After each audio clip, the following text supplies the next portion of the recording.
The grand chamber of the Xylocarpus Dominion was designed to intimidate, a vast, cavernous expanse of polished obsidian and singing crystal that spiraled upward into the darkness of the planetary crust, engineered to amplify the slightest whisper into a booming decree and to render the silence of the accused into a suffocating weight. For 10,000 cycles, the Dominion had ruled the inner spiral arm of the galaxy, a hegemony built on the absolute certainty of their technological superiority and the terrifying efficiency of their plasma-based armadas. Yet in this moment, beneath the towering arches of the ancestors, the silence was not one of reverence, but of a cold, creeping paralysis that tasted of copper and ozone. High Admiral Tivar stood at the center of the command dais, his multifaceted eyes twitching with a nervous energy that betrayed his usually stoic carapace. His 4 primary arms crossed tightly over his thorax as he stared at the holographic projection hovering in the center of the room. A projection that displayed a sector of space that had, until 3 rotations ago, been a fortified border fortress, and was now merely a swirling, silent cloud of superheated dust and ionization. The air in the chamber was thick with the pheromones of distress, a sour, acrid scent that emanated from the hundreds of sub-commanders and bureaucratic overseers lining the tiered galleries, all of them looking to Tivar for an explanation that he simply did not have.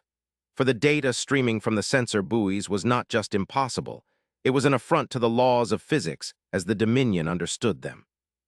"Report," Tivar said, his voice a low chitter that reverberated through the acoustic amplifying crystals, though he lacked the usual imperious snap of command, his mandibles clicking together softly in an involuntary gesture of anxiety. "Confirm the reading again, Sub-Commander, and do not tell me it is a sensor glitch, for if I hear that excuse one more time while looking at the grave of the 7th Battle Group, I will have you reassigned to waste reclamation on a mining colony." The Sub-Commander, a younger male whose exoskeleton had not yet fully hardened into the deep crimson of a veteran, trembled as he manipulated the interface of the console, his claws clicking rapidly against the haptic light fields, pulling up streams of raw telemetry that flowed like liquid fire across the secondary displays. "High Admiral, the diagnostics have been run 12 times, the Sub-Commander replied, his voice wavering, barely audible over the hum of the atmospheric scrubbers. "The energy signature is consistent. It is not a fleet. It is not a stellar phenomenon. It is a single point of origin, a single vessel. The mass readings fluctuate, suggesting some form of dimensional displacement or gravity manipulation we have never encountered, but the optical sensors confirmed it before the 7th group was erased. One ship, small, roughly the size of a standard heavy cruiser, but the energy output rivals a main sequence star. It moved through the blockade not by evading the sensor net, but by simply ignoring it. When the 7th group engaged, the vessel did not return fire. It simply projected a localized distortion of space-time. The plasma torrents, the kinetic drivers, the antimatter warheads, they struck the field and simply ceased to exist, converted into harmless radiation and heat which the vessel then absorbed.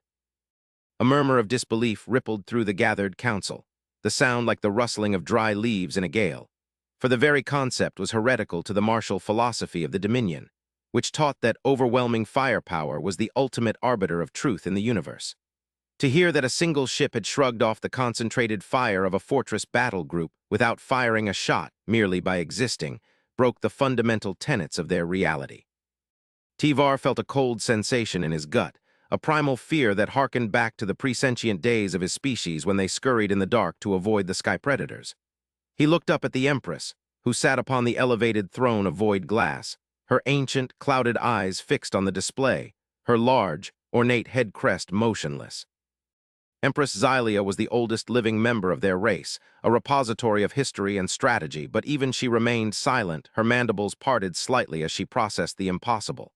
"It absorbed the energy," Tivar repeated, letting the words hang in the air, heavy and poisonous. And then it continued on its vector," the Sub-Commander whispered. "It did not slow down, it did not communicate, it simply pushed the wreckage of the 7th group aside with a gravitational wave and continued toward the core systems. Toward us. Estimated time of arrival at the primary jump gate is less than 4 standard cycles. But, High Admiral, that is not the most alarming part of the data packet." Tivar stepped closer to the hologram, his claws digging into the edge of the console. "What could possibly be more alarming than an invulnerable ship that eats antimatter fire?" "The transmission we intercepted," the Sub-Commander said, keying a new sequence that brought up a waveform visualization, jagged and chaotic, unlike the orderly, mathematical pulses of Dominion communication. Just before the seventh group engaged, the alien vessel sent a wideband burst. It was not encrypted. It was not a battle cry. It was not a demand for surrender. The linguistics artificial intelligence has struggled to parse the context because the tone does not match the actions. The message was, "Clear the lane, heavy transport inbound, debris hazard minimal, please stand by." The silence that followed was absolute, a vacuum that sucked the breath from every lung in the chamber, for the implications of the message were far more terrifying than any threat of extermination. "Heavy transport inbound," the Empress spoke for the first time, her voice a dry rattle that commanded instant obedience. "You are telling me that the vessel that annihilated our strongest border fortification, the vessel that ignored our sovereign territory and humiliated our fleet, is merely a scout, a pathfinder. That is the assessment of the strategists, Your Eminence," the subcommander said, bowing his head low. "The energy signature of the vessel is immense, but the telemetry indicates it is acting as a tug or perhaps a beacon. It is clearing a path. The vessel itself is dangerous, yes, catastrophic even, but the message implies that what comes behind it, the heavy transport, is of a magnitude greater. If this scout can withstand a fleet, we cannot calculate the capabilities of the main force. And the speed at which this scout is moving suggests they are in a hurry." Tivar turned away from the console, pacing the length of the dais, his mind racing through tactical simulations, each one ending in failure. If this was a scout, a mere escort, then the Dominion was not facing an invasion. They were facing a force of nature, a civilization so far beyond them that the destruction of a battle group was treated as a debris hazard. The humiliation burned, but the fear was colder, sharper. "Mobilize the home fleet," Tivar ordered, though his voice lacked conviction. "Recall the outer sector patrols. Activate the planetary defense grids. If they want a lane, we will give them a wall of fire such as the galaxy has never seen. We must assume this heavy transport is a dreadnought, a planet killer. We cannot allow it to reach the core worlds." "Wait," the Empress commanded, raising one claw. "You react with the instinct of a soldier, Tivar. Look at the trajectory. Look at the vector." She pointed a trembling claw at the star map. "They are not heading for our industrial worlds. They are not heading for the strategic resource clusters. They are heading directly for the singularity at the center of the Azure Nebula, the unstable region. Why? Why fight through our territory to go to a place where ships are crushed by gravity tides? Perhaps they seek to destabilize it, to use the singularity as a weapon," Tivar suggested, grasping for logic in the madness. "If they can manipulate gravity as the sensor logs suggest, they could turn the nebula into a bomb that would wipe out this entire quadrant. Or," the Empress mused, her eyes narrowing, "they are not attacking us at all. They are ignoring us, and that High Admiral is far more dangerous. A focused enemy can be negotiated with, surrendered to, or outmaneuvered. An enemy that does not even perceive you as a threat, that walks through your walls because they do not see them, that is the doom of empires. Send an envoy. Prepare the fleet, yes, but do not fire unless fired upon. I want to see the face of these creatures. I want to know what kind of beings treat a fortress like a speed bump." The transition from the frantic, claustrophobic panic of the Dominion Council to the bridge of the Terran vessel UIS Acheron was a shift from a storm into the eye of a hurricane, a place of sterile, white lights, soft hums, and a calm, pervasive professionalism that bordered on the unnerving. Captain Elias Thorne sat in his command chair, a cup of synthetic coffee resting on the magnetic pad of his armrest, his eyes scanning the endless streams of data cascading down the transparent aluminum screens that surrounded the bridge. He was a man of middling years, his hair graying at the temples, his face etched with the deep lines of someone who had spent more time in cryosleep and high-gravity maneuvers than under the gentle light of a sun. The crew around him moved with a synchronized efficiency, their voices low, speaking in the clipped, precise dialect of the Void-born, a language stripped of excess emotion, designed for rapid information transfer. "Captain, we have cleared the debris field." Lieutenant Sarah Jenkins reported from the helm, her hands dancing over the holographic interface, making micro-adjustments to the gravimetric drive that propelled the massive ship. "The locals seem to have ceased their kinetic bombardment. I'm reading a massive energy buildup ahead, centered on the third planet of this system. Looks like they're pulling everything back to defend the capital." Thorne sighed, rubbing the bridge of his nose. "I specifically asked them to clear the lane." "You don't have time for this posturing. Did the translation matrix go through?" "Confirmed, sir," comms officer Chen replied.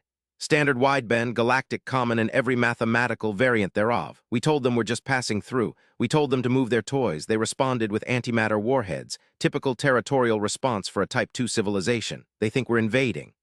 They lost a lot of ships, Captain, Jenkins noted, her voice devoid of judgment, merely stating facts. The Akron's asterisk wake alone shredded their formation. Their shields couldn't handle the graviton shear. Regrettable, Thorne said, taking a sip of his coffee. But we can't slow down. The window is closing. If we don't get the payload to the Azure Singularity within 48 hours, the containment fields on the Asterisk Atlas are going to fail, and then this whole sector won't have to worry about an invasion because they'll be too busy being spaghettified. He swiveled his chair to face the main view screen, which showed the glittering expanse of the alien system, a beautiful, vibrant collection of worlds that were currently mobilizing for a war that didn't exist. Status on the Asterisk Atlas? Trailing us by 2 million kilometers, came the voice of the chief engineer over the internal comms. She's heavy, Cap. That singularity we're dragging is fighting the containment unit. The mass is distorting local spacetime so bad we're leaving a wake of chronoton particles. That might be why the locals are freaking out. To their sensors, we probably look like a rip in the universe. Keep her steady, Chief. We're the tugboat, she's the barge. Just get us to the drop zone. Thorne tapped a command on his console. Comms, open a channel, direct to their capital. Narrow beam, bypass their military encryption. Let's try to talk to the adults in the room before we have to plow through their home fleet. Bypassing encryption done. Channel open, Captain. Thorne cleared his throat, adjusting his uniform. He didn't look like a conqueror. He didn't look like a warrior. He looked like a tired logistics manager dealing with a traffic jam. Attention, Valkyran Dominion Command. This is Captain Elias Thorne of the United Sol Engineering Corps vessel Asterisk Akron. We apologize for the damage to your border patrol. They entered our navigational wake despite warnings. We have no hostile intent. We are transporting volatile stellar material to the Azure Nebula for disposal and stabilization. We require a flight corridor through your system to utilize the gravity well of your star for a slingshot maneuver. Please stand down your fleet. You cannot stop us, and we do not wish to hurt you. If you fire on the payload trailing us, you will destabilize the containment field and your system will be destroyed. This is not a threat. It is a safety advisory. Thorne out. He cut the channel and looked at Jenkins. Keep shields at maximum but passive mode. Absorb and redirect. Do not fire main batteries unless they target the Asterisk Atlas Asterisk. Aye, sir. Passive defense. They're launching fighters. Asterisk High Admiral Tivar watched the message replay on the massive screen in the grand chamber, the human's face projected 10 times larger than life. The alien features were flat, soft, unarmored, displaying a terrifying vulnerability that clashed with the arrogance of his words. Engineering Corps? Tivar hissed, his mandibles clicking furiously. He claims to be an engineer, a worker, and he speaks of disposal while dragging something that distorts time itself. They mock us. Or, Empress Xylia interjected, her voice cutting through the rising panic of the council, they speak the truth. Look at him, Tivar, look at his eyes. There is no bloodlust there. There is only exhaustion, impatience. She gestured to the sensor officers. What is the status of the second vessel, the payload? It is immense, Your Eminence, the sensor officer replied, his voice shaking. We cannot get a visual lock because the light bends around it. It is a sphere of pure darkness, surrounded by a ring of machinery that dwarfs our largest orbital stations. The mass reading is, it is equivalent to a small black hole. They are towing a singularity. A captive black hole. They are dragging it through real space. The chamber fell silent again, a heavier, more profound silence than before. The concept was so far beyond the Dominion's capabilities that it bordered on magic. To capture a singularity, to most destructive force in the universe and drag it like a cart, it reframed the entire context of their existence. If these humans used black holes as industrial materials, what were their weapons? They are coming to the capital, Tivar said, his voice hollow. They need the gravity well of our sun. They are going to pass directly over the homeworld. If they wanted us dead, we would be dead, the Empress said, standing up slowly, her old joints popping. Lower the defense grid. Your Eminence. Tivar cried out, scandalized. That is suicide, we cannot. If we fire and we break that containment, she pointed a claw at the screen where the darkness of the Asterisk Atlas was swallowing the stars. We die. If we let them pass, we might survive, and if they are truly engineers, perhaps they will stop for a moment. I wish to speak to this Captain Thorne, face to face. Grant the corridor, escort them. Do not engage. The order went out, a ripple of confusion and relief spreading through the Dominion fleet. The thousands of sleek, predatory warships that had formed a wall of death around the capital world broke formation, drifting apart to create a lane wide enough for a moon.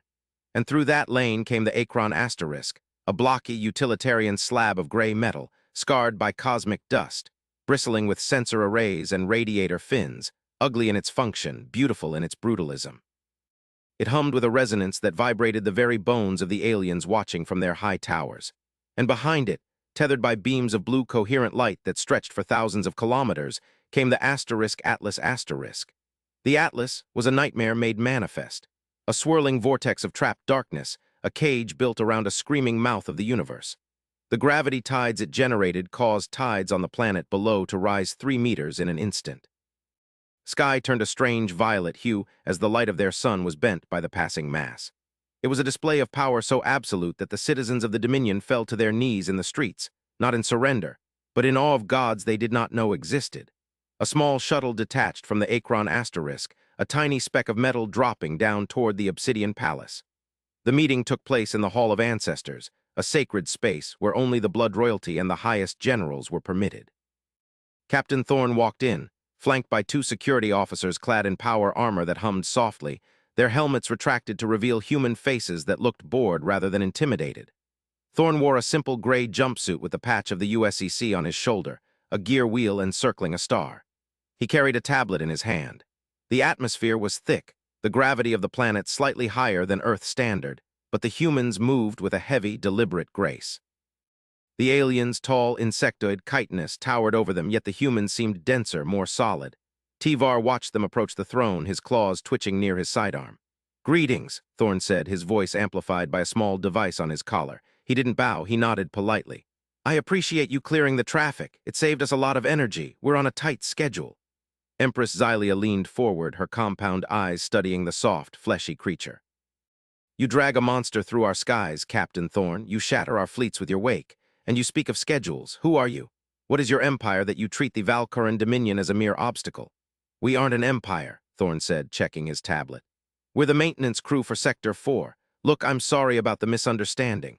We usually operate in the uninhabited zones, but the Atlas developed a harmonic wobble in its containment field. We needed a gravity well to stabilize the spin before we dump it in the nebula. Your star was the closest suitable candidate. You are maintenance." Tivar stepped forward, unable to contain his incredulity. "You possess the power to cage a singularity, yet you claim to be mere workers. Where's your battle fleet? Where are your conquerors?" Thorne looked at the Admiral, a flicker of confusion crossing his face. "Conquerors? Why would we want to conquer this? It's inhabited. It's messy. We have enough trouble managing the Dyson swarms and the starlifts. Managing a biological civilization is a logistical nightmare. No thank you." "Dyson swarms," the Empress whispered. "You harvest entire stars?" "We farm them mostly," Thorne corrected. "Keep them burning stable, stop them from going supernova too early. That's actually why we're here. The Azure Nebula, the singularity at the center, is eating too much mass. It's going to destabilize the whole spiral arm in about 3 centuries if we don't plug it. The Atlas asterisk is carrying a countermass, a charged black hole we spun up in the galactic core. We're going to drop it in, cancel out the spin, and calm the region down. It's a standard tear-off. Job, well, stellar-forming." The courtroom was silent. The scale of what the human was describing was incomprehensible. They were gardening the galaxy. They were pruning stars like bonsai trees to prevent cosmic wildfires. The Dominion had spent centuries fighting over planets, over resources, over borders, and these humans were re-engineering the fundamental structure of the galaxy to ensure long-term stability. "But," Tivar stammered, his worldview crumbling, "if you are the workers. Who protects you? The universe is hostile. There are predators. We are predators." Thorne's expression hardened slightly, the boredom vanishing to be replaced by a cold, steel resolve. "We don't have a battle fleet because we don't need one. You saw the asterisk Acron asterisk. It's a tugboat. Its navigational shields are stronger than your capital ship's main weapons. Our mining lasers can crack planets. Our communication arrays can boil oceans. We don't build warships because when you wield the power of stars, everything is a weapon if you use it wrong. We try very hard not to use it wrong." He took a step closer to the dais. "You asked where the real army is. You're assuming that because we're polite, we're weak. We aren't. We are the custodians, and we are very, very good at removing obstacles that prevent us from doing our job, but we prefer to just ask the obstacles to move." "And the dangerous ship?" the Empress asked softly. "One coming behind you. The message said heavy transport inbound. Is that the asterisk Atlas?" Thorne paused. He looked at his tablet, then back at the Empress. A strange look crossed his face, not fear, but a deep, sorrowful gravity. No, the Atlas is the payload. The heavy transport is the Arkship Horizon. It's following our wake. Another worker ship, Tivar asked. A refugee ship, Thorn said quietly, carrying 5 billion humans in cryostasis and the genetic catalog of Earth. Refugees? The Empress was stunned. Refugees from what? With your power, with your technology, what could possibly threaten you? What could force you to run? Thorn looked up at the crystal ceiling toward the stars. We aren't running from an enemy, Your Eminence. We're running from the end, the entropy wave, the great filter. The mood in the room shifted instantly from political tension to existential dread. We didn't originate in this sector, Thorn began, his voice taking on a storytelling cadence, cinematic and grim. We come from the Orion Arm, a beautiful place, but old. We notice the stars going out, not dying naturally, being extinguished. Something is eating the light, a dark matter entity, a cosmic variance. We don't have a name for it yet. It consumes information, it consumes order, it leaves only static. He activated his tablet, projecting a hologram into the air. It showed a spiral galaxy. A third of it was dark, dead. It's moving, slowly, but it's moving. We tried to fight it. We threw stars at it. We tried to wall it off with singularities. It didn't work. It's a fundamental decay of physical laws, so we decided to move. We are moving our civilization, and as many others as we can save, to the outer rim. To the satellite galaxies. We are building a fortress of light there. The Atlas isn't just fixing the nebula, it's building a power source for the new home. Tivar stared at the hologram. The scale of the darkness was terrifying. It made the Dominion's wars look like the squabbles of bacteria.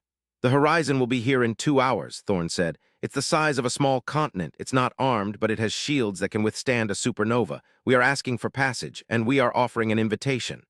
Invitation? The Empress asked. We can't stop the darkness, Thorn said. But we can outrun it, and we can build something that can survive it. We are collecting species, cultures, knowledge. We have room in the fleet. Not for your empire, you'd have to leave your borders behind, but for your people, for your knowledge. Suddenly, the sensors in the room screamed. Red lights flashed along the walls. Hi, Admiral! The subcommander's voice broke over the comms, panic-stricken. New contact, massive. It's not the asterisk horizon. It's emerging from the wake of the asterisk Atlas asterisk. Thorn tapped his comms bead. Jenkins, report, is it the convoy? Negative, Captain. Jenkins' voice was tight. We have a breach. Something followed us through the slipstream. It rode the asterisk Atlas asterisk S shadow. Class 5 dimensional predator. It's the entropy. Thorn's face went pale. He looked at Tivar. I was wrong. We aren't just the maintenance crew. Today we asterisk are the army. What is happening? Tivar demanded, drawing his weapon as the palace shook. A tendril of the thing we're running from, Thorn said, his voice turning into a bark of command. It latched onto the singularity. It's here. It feeds on high-energy sources. It's going to eat your son. Thorn turned to his security detail. Get the Empress to the bunker. Tivar, if you want to see what human weapons look like, tell your fleet to link their targeting computers to the asterisk Akron asterisk. We're going to turn this system into a kill box. Link our computers, Tivar balked. To an alien ship. Do it or become dust, Thorn roared, a sound of pure primal authority that transcended species barriers. Tivar hesitated for a fraction of a second, then slammed his claw onto his comms unit. All units. Slave fire control to the human vessel. Follow their lead. Defend the home world. High above the planet, space tore open. It wasn't a ship that emerged. It was a cloud of silence. A jagged fractal void that looked like shattered glass made of midnight. It didn't reflect light, it drank it. It lunged toward the asterisk Atlas asterisk, ignoring the Dominion warships that scattered like minnows. On the bridge of the asterisk Akron asterisk, Jenkins' hands were a blur. Target locked. The entity is trying to breach the asterisk Atlas asterisk containment. If it eats that black hole, it'll gain enough mass to swallow the system. Drop the containment field on the asterisk Atlas to 5%, Thorn ordered over the comms, sprinting back to his shuttle. Let it taste the gravity. Lure it in. Captain, that's suicide? Do it, and charge the main deflector dish. Reconfigure for coherent graviton pulse. We're going to perform a Kintechammer maneuver. From the surface, the Empress and Tivar watched the sky. The massive sphere of the asterisk Atlas suddenly glowed with an eerie blue light as its shields dropped. The dark entity, a writhing mass of nothingness, surged forward, wrapping itself around the payload. Now, Thorn's voice echoed over the fleet channel.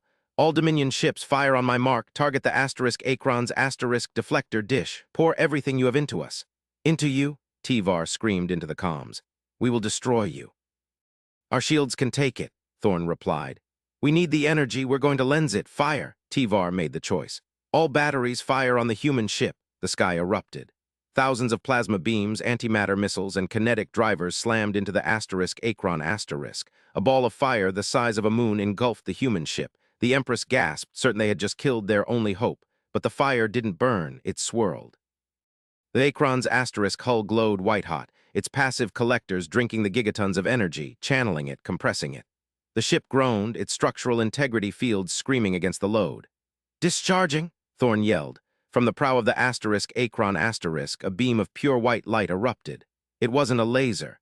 It was a focused stream of energized gravity waves mixed with the raw thermal output of a fleet's arsenal. It struck the Atlas asterisk, but not the ship. It struck the event horizon of the singularity it carried. The black hole rang like a bell. The gravity wave amplified by the beam hit the dark entity. The creature, composed of unstable dimensional matter, shattered. It couldn't handle the sudden shift in physics. It screamed, a psychic sound that was felt by every living being in the system, and then dissolved, tearing apart into harmless subatomic particles. The backlash sent the Akron asterisk tumbling, its engines flickering out. The Atlas restabilized its containment, the danger passed.